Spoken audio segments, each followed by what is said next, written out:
días. Hoxe é un día especial para esta gabela que reemprende a súa marcha.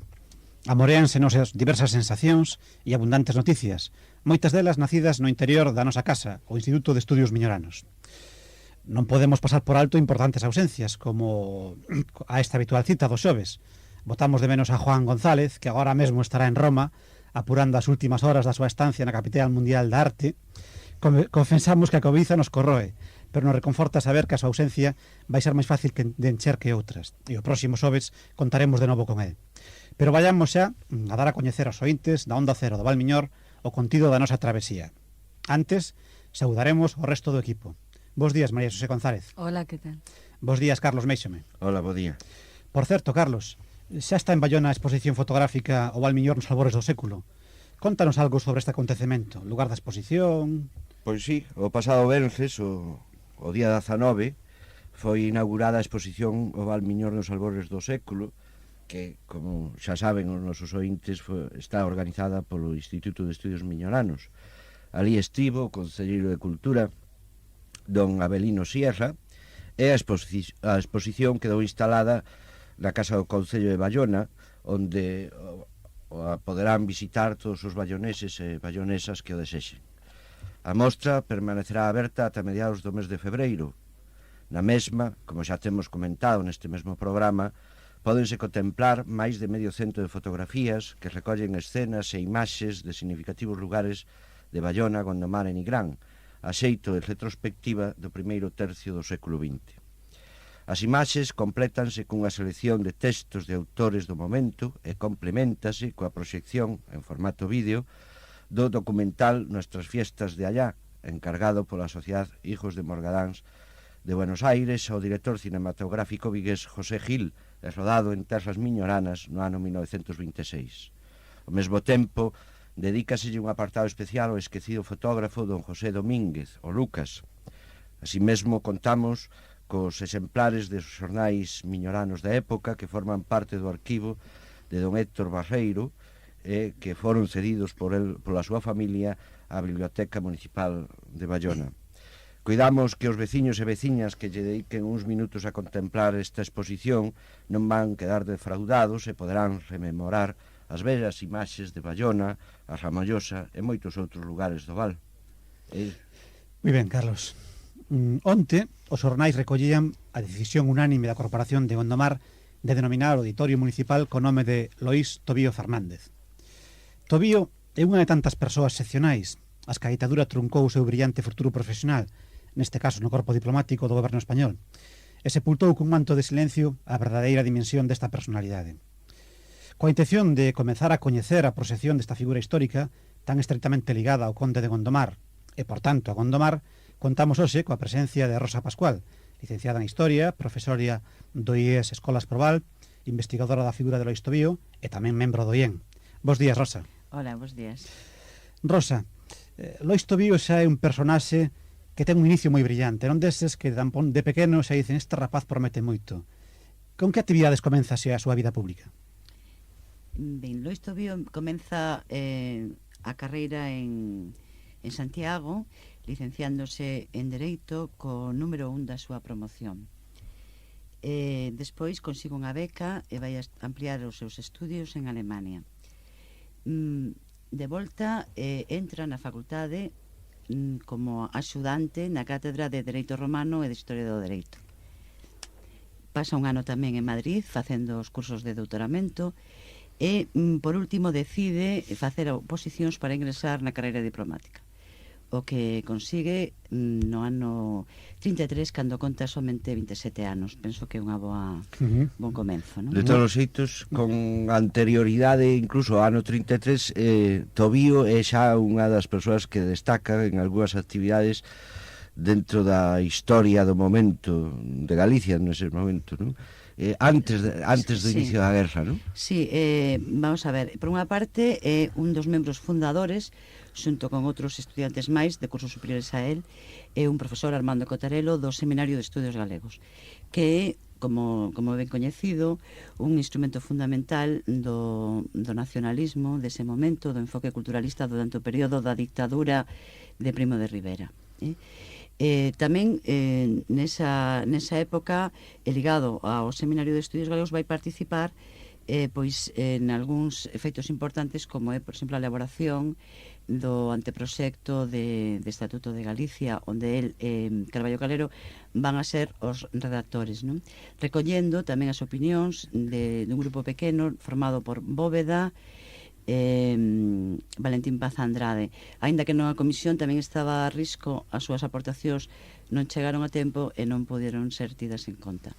Este anteproxecto ten un carácter federalista e moi avanzado e democrático. A pesar de que non puido, quedou un pouco inviable na medida en que na Constitución española, que sae no ano 31, pois é de carácter integral a definición do Estado, entonces todos os textos de tipo federalista quedan sen xogo. Os seus puntos, os seus plantexamentos van a ter unha continuidade, unha certa continuidade no que é o programa xa do Partido Galeguista, no que el tamén vai a ingresar no momento da súa fundación, e vai a formar parte do seu Consello Executivo, participando pois, na redacción dos estatutos e na definición programática inicial, non? Xunto con Castelao, Bóveda, etc. Mira, e onde ocolle a Guerra Civil e de que bando se posicionou? A Guerra Civil, bueno, o primeiro destino vai a ser en Bulgaria, na capital, en destino Sofía. xa como diplomático, dices. O destino como diplomático, vai a ser secretario da delegación en Sofía.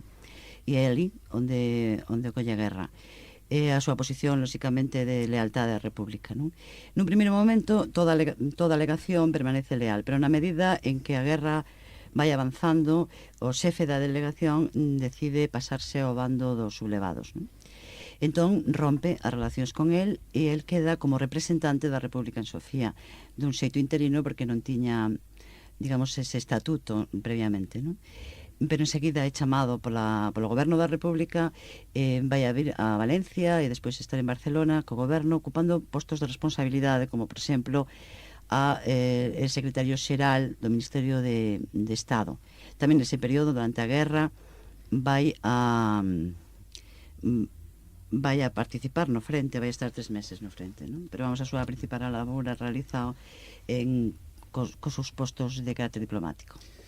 Bueno, o feito de quedar posicionado no bando dos perdedores teríalle consecuencias. Claro, como te diseñalaches antes, non?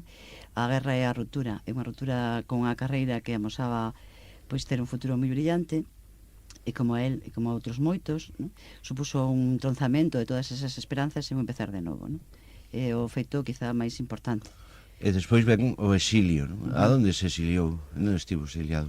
Vai pasar por varios países antes de instalarse de forma definitiva en Uruguai, en Montevideo. Primeiro pasa por Francia, onde comenta a situación terrible e precaria dos exiliados españois. Incluso pois ten algunha anécdota de enfrentamento coa policía francesa denunciando a falta de libertades que hai en Francia nese momento. Sí, porque é curioso esa época, non? Tan esquecida e onde os exiliados tuveron unha vida moi difícil, sumamente dura en Francia. Sí, sí. E de aí marcha a Nova York, onde se atopa con Castelao e conta un pouco cal é a situación en Francia, pero está solamente uns días. Despois vai pasar un ano en Habana, en Cuba, o que pasa é que a falta de perspectivas de traballo fan que marche a México buscando unha solución á súa vida, non? En Cuba vai ter contactos con os intelectuales do país e tamén cos exiliados, non? De aí, xa de México, en donde tampouco consigue resolver a súa situación económica, encontrar estabilidade, pois marcha a Montevideo, onde Sisa vai a instalarse os 20 anos restantes, non? Mira, e en eses anos do exilio en Montevideo, no Uruguai, mantén a súa actividade vinculada ao galeguismo? Ou afástase deso? Non.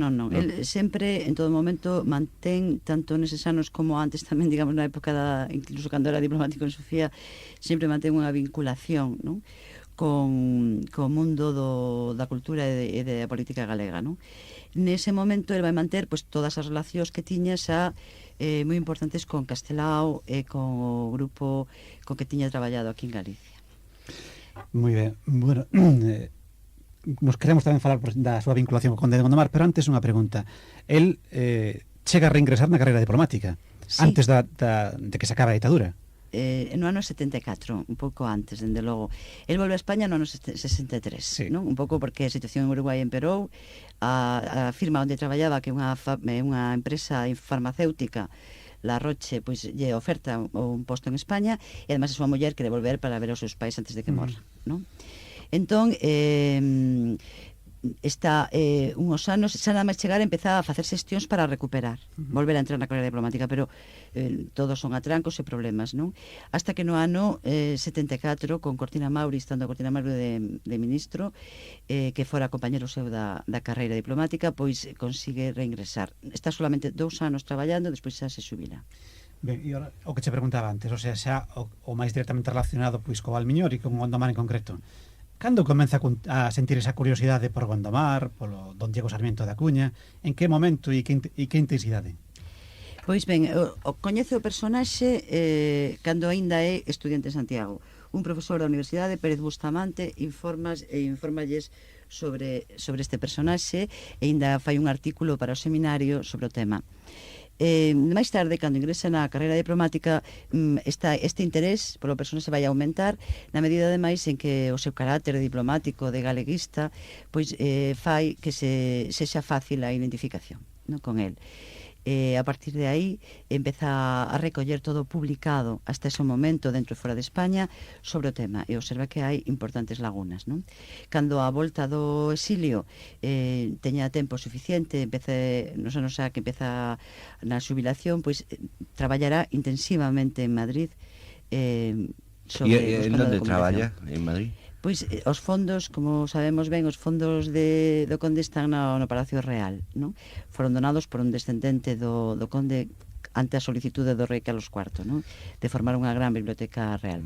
E entonces ele acude aí diariamente, os sábados pola tarde, que cando ten libre ao principio, despois diariamente a ler estes documentos. Tamén vai a investigar nos que hai na Biblioteca Nacional e na Academia de Historia, que é onde están a maior parte dos fondos. Sente pena de non poder chegar a Simancas e algúns outros fondos que hai del. E cales son os principales títulos da publicación sobre o conde del? Ten dúas obras moi extensas que son Gondomar e Raleigh e Gondomar e os católicos ingleses. Son obras que están publicadas as están dúas. publicadas, sí. Que son obras que estamos, por certo, no IEN facendo a traducción para facer unha nova publicación delas. Son obras donde fala da trayectoria de Gondomar, sobre todo no seu aspecto de diplomático, na súa laboura, no? Como diplomático, e ademais fai tamén unha reflexa a sociedade inglesa, a corte inglesa e un pouco os problemas a nivel internacional e os problemas incluso internos tamén do país da época, non? É un retrato que ten aspectos e cualidades tamén literarias, non? Mira, e agora quero facer unha pregunta a calquera un dos tres, non? Porque sei que estivestes varias veces na súa casa, na casa de Tobío en Madrid, e quería que nos contase despois, como foron eses encontros, como se sentiu Tobío, non? O saber o do congreso, o do nome do auditorio. Bueno, pois, a verdade é que é unha experiencia desas irrepetibles das que te quedas cheo para moito tempo. Un home que, en principio, dunha idade avanzada e que non é moi doado pois recibir e entrar na relación coa xente, pero o feito de vir de Gondomar e o feito de falar de don Diego Sarmiento da Cuña serviu para que nos abrise as portas durante unhas conversacións longuísimas, lúcidas, falaba con unha pasión intensa sobre don Diego Sarmiento da Cuña, un home entrañable, un home que teña feito moitos servicios. Desde logo é unha pena que non podamos disfrutar da súa presencia máis cerca, non? E que teñamos que estar a tantos kilómetros. Sí. Bueno, creo que o tempo xa se nos bota en riba outra vez, como sempre. Temos dado con un filón cheo de coherencia, dun personaxe cheo de sabiduría e de entrega, e con interesantísimas aportacións históricas. Agardamos que pronto podamos exploralo con intensidade. Gracias por acompañarnos, Rosa. De nada. E só nos resta agradecer a atención dos nosos ointes, que teñan unha boa semana, que as nubes non nos impidan disfrutar do sol. Seguro que este é un desexo compartido por todos vostedes.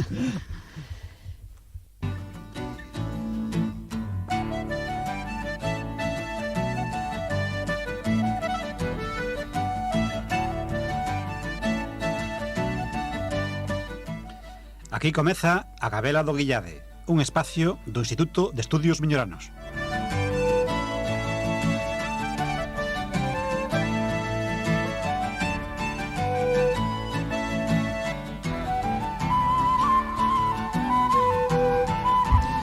Ola, bos días.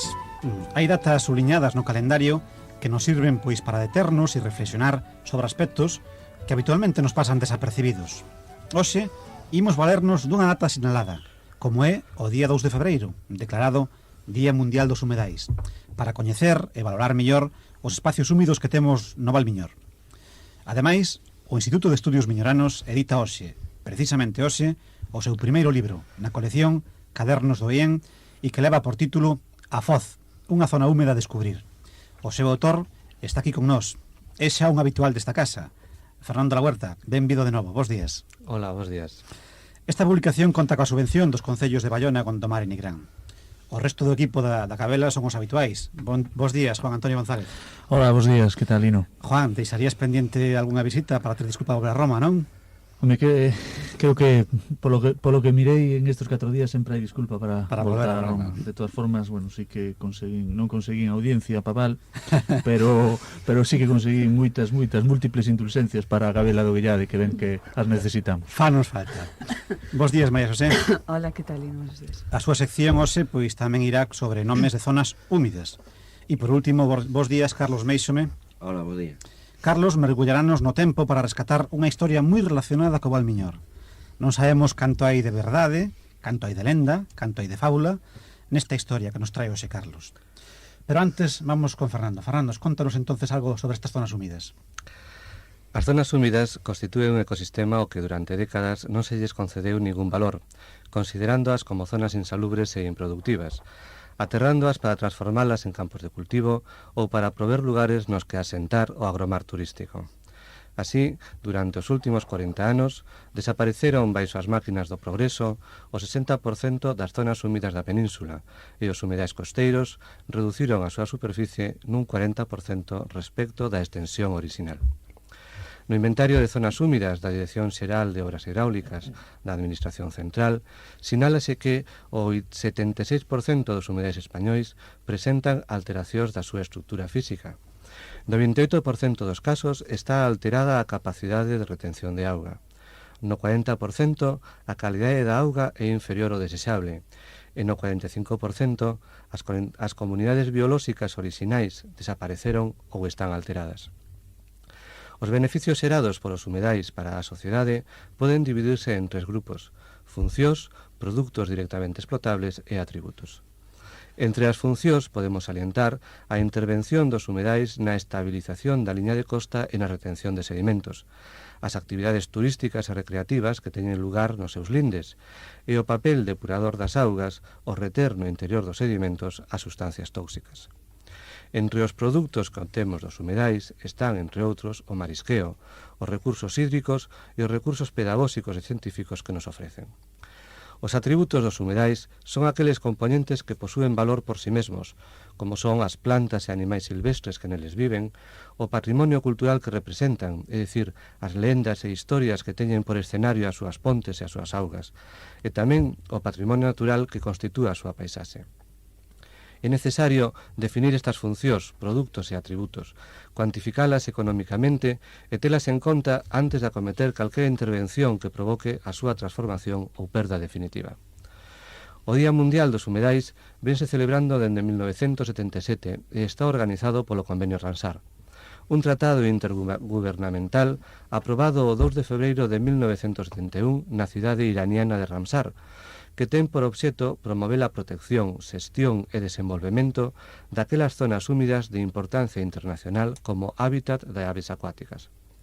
Hoxe en día, o tratado está asinado por 197 países e afecta a 1045 zonas húmidas de todo o mundo, que forman unha rede de 79 millóns de hectáreas. O Estado español incorporouse ao Convenio Ramsar o 4 de setembro de 1972 e en Galicia están acollidas a este convenio a ría de Ortigueira e Ladrido, a lagoa e o areal de Valdoviño, o Parque Natural de Corrubedo, todos estes lugares na provincia da Coruña, e tamén o complexo intermareal do río Umia en Senado Bao no Grove, este en Pontevedra. O Instituto de Estudios Miñoranos quere unirse á celebración desta data e para elo nada mellor que propagar e difundir as características dun lugar, a Foz, que por Cotián moitas veces resulta infravalorado. A Foz podémola ver como un esteiro unha desembocadura fluvial na que a marea flúe río arriba, ou como unha marisma, un lugar baixo e lamacento que asolagan as augas salgadas do mar, e constitúese gracias á protección que lle ofrece a frecha de area de praia ladeira.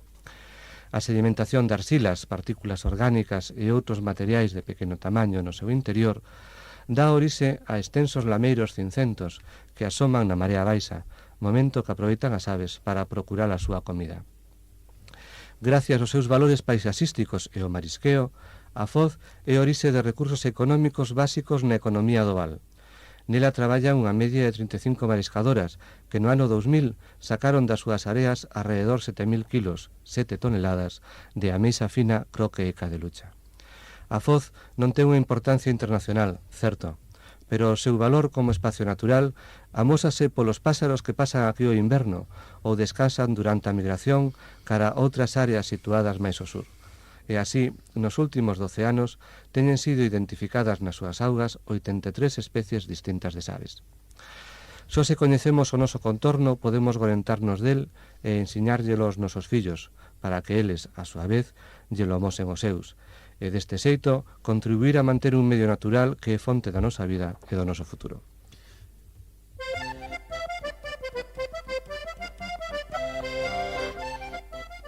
O recuncho dos nomes. Ola a todos, moi bo día. Despois da parénteses do xoves pasado, voltamos hoxe a nosa andaina semanal na procura dos nomes de lugar. E non poderíamos desaproveitar a ocasión de termos hoxe connosco a Fernando La Huerta falando dos humedais para traer ao noso espacio as barxas, barcias, barxíos, barxielas ou veigas que se atopan espalladas polo Val Miñor, nomeando lugares que son ou foron tamén terreos húmidos. Comezamos pois aquí a nosa breve travesía coa voz barxa. Segundo se recolle no dicionario de Eladio Rodríguez, as barxas son unha faixa de terras que cobre un río coas súas crecidas e que en algunhas zonas de Galicia eran usadas por un costume que xa viña de moi vello dun xeito comunal. É dicir, eran terreos de propiedade particular, pero que se usaban como pasto común e aberto para o gando, xa que o río, coas súas enchentas, non permitía coutalos nin pechalos. En canto á súa etimoloxía, a palabra ten ocasionado máis dunha dor de cabeza. O Dicionario Etimolóxico de Pedro Machado xa di dela que ten orixe oscura. E Piel anótalle unha orixe con grande probabilidade celta. Moralejo Laso apunta como precéltica, mentres que Elixio Rivas di soamente que é prelatina. Este mesmo autor, partindo da base bárquena, di que a palabra evolucionou nun dobre sentido. Por un lado, cara a formas como Barcia ou Barcela, da que temos tamén en portugués Barcia, lembremos o diminutivo Póvoa do Barcín, e por outro lado evolucionaría a Barxa, da que agora temos moitos referentes no Val Miñor. Como tal, Barxa é nome de distintos lugares das parroquias de Nigrán, Belesar, Parada ou Morgadáns. O plural as Barxas e a Costa da Barxa rexistrámolo en Panxón, a forma diminutiva Barxiela en Nigrán e Mañufe e o río Barxío pasa por Parada. Outro nome de significado moi próximo das barxas ou barcias, indicando terreos baixos e cultivados ás marxes dun río, é o de Veiga. Así o registramos en Vincios e Morgadáns, e na súa forma diminutiva a Veiguiña, en Mañufe. Ademais, a palabra, tamén usada como apelido, ampliou o seu significado co de calquera porción de terreo dedicado ao cultivo, sendo neste caso sinónimo de agro, campo ou leira. Neste aspecto, case sempre aparece acompañado dun adxetivo ou de algunha outra determinación que a caracteriza e individualiza con respecto ás demais. Recollemos así da microtoponimia valmiñorana a Veiga do Medio en Couso, a Veiga Redonda en Morgadáns, a Veiga do Lombo en Nigrán, a Veiga de Coxo, a Veiga do Coxo en Donas ou a Veiga do Cantiño tamén en Morgadáns. Para a etimoloxía de Veiga, Menéndez Pidal propón unha orixe ibérica na forma ibaica, que significaría beira dun río, e que el admite tamén como orixe de Barxa e Barcia, mentres que Elixio Rivas fala soamente da raíz preindoeuropea ibai, río. Está claro, pois, que tanto as barxas, as barcias ou as veigas son nomes que hai que tratar conxuntamente, xa que respostan ao mesmo significado, ou polo menos na acepción de terreos baixos e moi húmidos, e mesmo hai autores como o citado Menéndez Pidal que lle atribúe a mesma orixe. E aquí o deixamos ata o vindeiro xoves. Que disfruten e moi bo día. Moitas gracias, María José. Bueno, Carlos, a ver, de que nos vas falar hoxe? Pois, hoxe imos falar dunha mestura fermosa, por outra parte, entre literatura e mítica e heroica resistencia que dá pé a unha das páxinas máis repetidas nos textos historiográficos sobre o Val Miñor. O relato fai referencia á presencia nas terras miñoranas do mesmísimo Xulio César, bastantes anos antes de se converter en dictator e iniciar o seu enfrontamento co Senado do pobo romano que lle custaría o remate a vida. Eu pregúntome que facía César por terras miñoranas. Pois, bueno, seica, o que despois sería hábil propagandista dos seus triunfos militares na Galia, sendo aínda un mozo, estivo destinado como pretor na Lusitania. Iniciaba xa a súa carreira militar que o erguerá ao poder máximo en Roma. A súa misión na península era someter as diversas tribus que tanto por riba como por baixo do Douro non deixaban de empregar a rapina como xeito de obter uns ingresos extras. Seica, tamén, un destes povos, moraba no Monte Herminio, identificado polos especialistas nalgúna parte da Serra da Estrela, xa que logo bastante ao sur do Douro. Os herminios resistíanse a se asentar nas terras chás e converterse en sumisos agricultores. Seica César armou unha desfeita entre eles e os sobrevivintes fuxiron cara ao océano e refuxiáronse nunha illa. Estes arminios en Tondana de Portugal eran os mesmos dos que nos falou María Xosé naquel programa número 12, creo, desta gabela, nun dos seus recunchos dedicados aos nomes das illas das costas. Pois así é, daquela María Xosé falounos, entre outras cuestións, do significado dos nomes das cíes e das estelas e citou algúns paralelismos que se tentan establecer entre a estrela, a serra originaria dos Herminios, e as estelas, as nosas illas, semellanza que cualificaba de fantásticas. A historia dos Herminios acadou sona local a partir do fermoso libro que José de Santiago, na compañía de Ulpiano Nogueira, publicou en 1902, Bayona Antigua e Moderna. Nel, o historiador vigués identifica a xeografía da epopea dos Herminios. Según do este autor, estes dirixíronse cara ao Miño e chegaron á beira do mar preto de Erizana, antigo nome, como xa sabemos, de Bayona. Os nosos antepasados miñoranos terían axudado aos rebeldes perseguidos polas tropas romanas a pasar as illas Cíes. Despois dos Herminios chegou César, que sen atopar resistencia entre os naturais de aquel Miño, plantouse na costa miñorana e preparou o ataque ás Cíes. Como non tiña barcas, pois os paisanos as prestaran aos seus amigos da Serra da Estrela, ordenou facer unhas balsas. Primeiro enviou unha de recoñecemento, logo fixo subir parte do exército nas restantes, mas os herminios estaban preparados e masacraron aos soldados sen darlle tempo a recuar. A matanza foi tal que só se salvou Publio Esceobio. Enfurecido, César fixo vir dende Cádiz unha potente armada para vingar a derrota. O valor dos herminios era tal que só foi capaz de sometelos mediante o sitio e a fame. Aínda así, algúns, aproveitando a noite seica, puideron fuxir nas barcas que conservaban. Ata aquí un relato, un conto histórico, o xeito tradicional de Numancias e Saguntos, resistencia heroica dos nativos e victoria romana mediante a táctica do sitio. Mira, Carlos, e en que se basea este autor, José de Santiago, para chegar á conclusión de que os combates entre os herminios, no, e as tropas de César tiveron lugar aquí no Valmiñor? Pois a narración de José de Santiago, tanto no libro sobre Bayona que citamos, como noutro que publicou, titulado Historia de Vigo e su comarca, está tirada dun texto escrito en grego do historiador e político romano Dion Casio, que viviu aproximadamente entre o 155 e o 235 despois de Cristo. Casio non é, pois, unha testemunha directa, nin sequera coetánea, xa que entre o seu relato e os feitos transcorreran como mínimo 200 anos. E que nos di exactamente ese texto, Carlos? Pois o texto original, publicado, acompañado por unha versión en galego por Ana María Romero e Xosé Manuel Pose, a máis de útil para coñecer a personalidade de César, fálanos tamén do susto que pillaron os ártabros de Brigantio ao escoitar o ruido que producía a escuadra romana, xa que non viran outra con anterioridade. A acción de César debeu ser basicamente de exploración ou comercial, xa que a Galaecia